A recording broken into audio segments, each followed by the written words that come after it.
All right, music fans, welcome back. It's Dave. It's the Real Music Observer, observing real music in real time for real people just like you and just like me.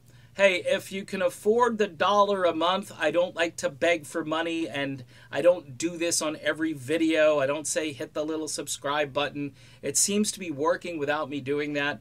But the Patreon thing, $1 a month goes a long way at helping support the channel.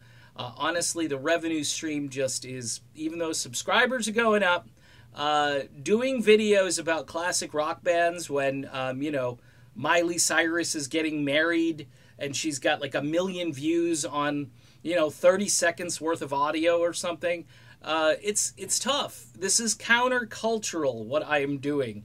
Talking about bands from Norway and Sweden and Denmark and Spain and Italy.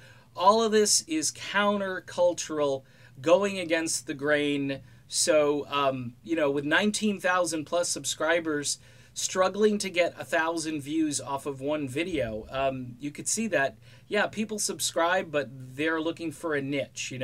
I talk about Fleetwood Mac sometimes, I talk about Journey, I talk about some other stuff, but the bottom line is if you could help support the channel with $1, that's all I'm looking for. It's very easy. Click on the little Patreon logo on this page. It will bring you to Patreon, and it's really painless, and you won't miss the buck. I'll sign up, and I won't miss the buck. It's it's just what needs to be done, and if you can help me out, I'd appreciate it. Now, on to the subject here. Yesterday, I reported about how Neil Sean was a little ticked off that the Ultimate Classic Rock, the ultimate website for all things classic rock, even though they do a ton of stuff on there which I don't consider classic. Then they do all these reviews. Like every time they do an article about Journey, they have to review their albums again and again and again. Journey's albums ranked, It's like Generations always finishes last. Well, music is subjective, people. There are people that like Generations, and the fact that you keep sort of ranking, literally and figuratively, these records and making people think that, your first two choices are stupid if you like this. It doesn't help the band. And this particular site, okay, has had a history of not twisting the facts, but being really lazy with information. Neil Sean put the band on hiatus. No, he didn't. It was Baruch, the manager, the guy who is the go-between between Journey and Irving Azoff, basically one of Irv's subordinates who works under him, who is Journey's manager. And they all agreed a while ago, and this is before I did all the speculation about it, that they would take most of 2019 off as a band. Now, with all the stuff, all the internal stuff that has gone on in Journey, a lot of folks just speculated that, hey, this was the end, including yours truly.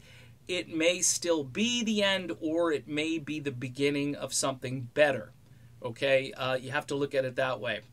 But these websites and these newspapers that are doing reviews and saying things like fresh energy and casual chemistry, and they make up these terms, and you think to yourself, who says you and Bob have casual chemistry?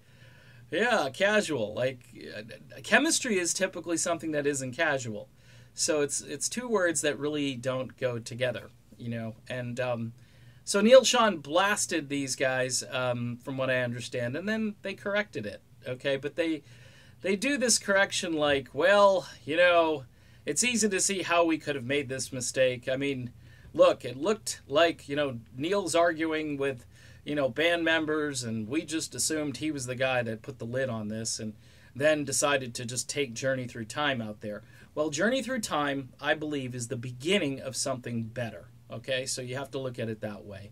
And all of the speculation that these guys are doing is no better, by the way, than what I do. So people who come down on me for just, having opinions and speculating, these guys are doing what I would consider journalism, like reporting, like they have to have facts before they can just make these statements. Otherwise, guys like Neil Sean will get ticked off. And by the way, Neil is quite blunt on Twitter, Instagram, Facebook, all these different locations. And basically people who follow him will find out the truth, okay? And including these magazines who later have to retract what they write because they didn't check firsthand. Okay, so I'm done with this video. Just a quick reminder that, don't always believe everything you read in these rock publications, because this isn't really hard journalism. And these guys, they can kind of be a little bit lazy, but, when there's a little bit of a controversy in the band itself, whether that's Fleetwood Mac or Journey or whoever, Kiss, for instance, they should really probably check the management, talk to management in these organizations and get some kind of thumbs up or thumbs down based on what they're trying to report, because otherwise it's they're going to get both barrels, and people are going to be looking for more independent voices out there to basically to do their bidding. And I am one of those voices, although I am not a journalist. I am an observer, which is very different than a journalist, okay? Just, so I do report things, but I have opinions that I put in there. A lot of times it's speculation and even wild and crazy conspiracy theories. That's what makes me just so unique and so loved by so many people and so hated by a few others. Okay, done. Be back soon. See you then.